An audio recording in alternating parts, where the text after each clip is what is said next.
So my plan with Game Week 5 was to either sacrifice my fantasy team or sacrifice the team I support. Sorry, Villa. Mate, why'd you take fantasy football so seriously? If you don't know the answer to that, I'm out of here.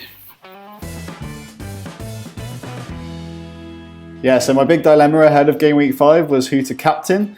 I was flipping between Yaya Toure and the man Mahrez for Leicester, and I think you'll soon see that I went the right way. So yeah, let's have a look and see how my team did this week. So starting off in goal, Guzan.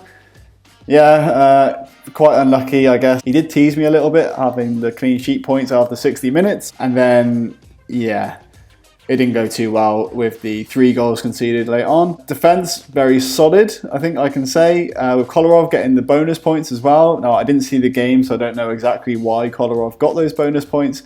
Maybe you can tell me. Kyle Walker, again, solid clean sheet performance. I mean, yeah, Spurs away at Sunderland. Sorry, any Sunderland fans watching, but I don't see where any goals are coming from at the moment. Our target as well for the Saints, then yeah, happy with that. Clean sheet again, and a bonus point on top. Happy days. Going on to my midfield, Scotty Sinclair didn't really deliver, didn't do anything much in the game against Leicester. Albrighton, no, didn't do so well for Leicester.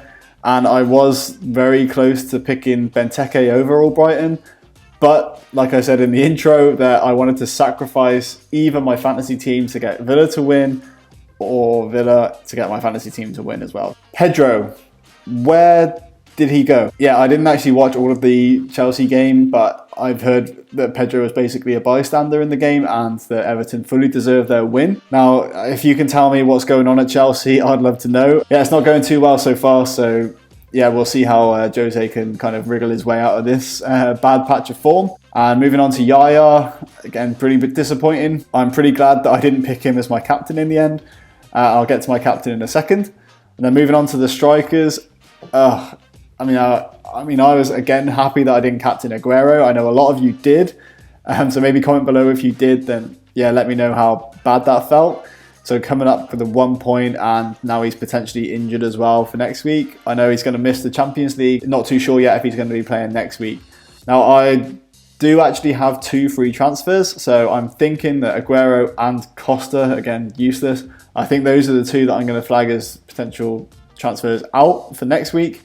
But maybe if you can help me pick a striker, then that would be pretty good. I've got an eye on Vardy and Juve for Stoke. But if you can kind of suggest something that might help me out. I think Benteke is going to come back into the starting lineup for next week.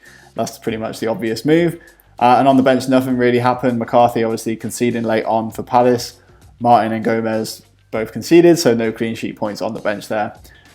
And now moving on to my captain, the man Mahrez. He actually delivered for me in terms of my fantasy team. Obviously, I was gutted to see Villa conceding 3 goals after being 2-0 up as well. Really annoying.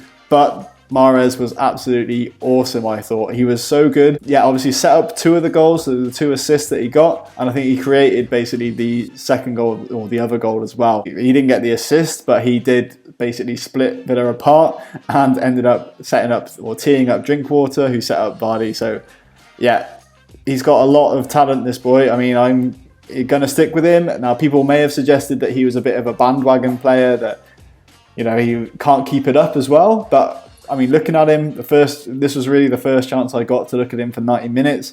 And yeah, he's pretty much the real deal. So I would recommend getting him in as soon as possible. So let me know if you like this video. Feel free to subscribe to the channel. Give it a thumbs up as well if you like. And there's something new that you can do as well. If you go over to fantasyfootballmanager.net/pint, then you can actually buy me a pint. And so yeah, I'd appreciate any kind of contribution you guys make to help me creating these videos for you and creating the channel and the website and things like that. And obviously you'll be getting a shout out every time I get a pint.